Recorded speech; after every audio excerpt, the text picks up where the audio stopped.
Ay, mangga na yan si Andy.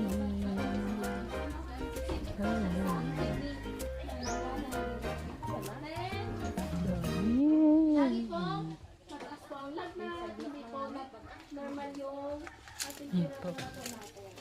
Ano, kapag mga ganyan sintomas, Guwapa ng mangga na yan si Andy. Then, mahalagang paalala, siyempre, kapag may naramdaman po natin, pag po tayo Hi! inom na po ano-ano, Pagguwapo pala ng mangga. tayo. Sino may nararamdaman dito? Ma'am.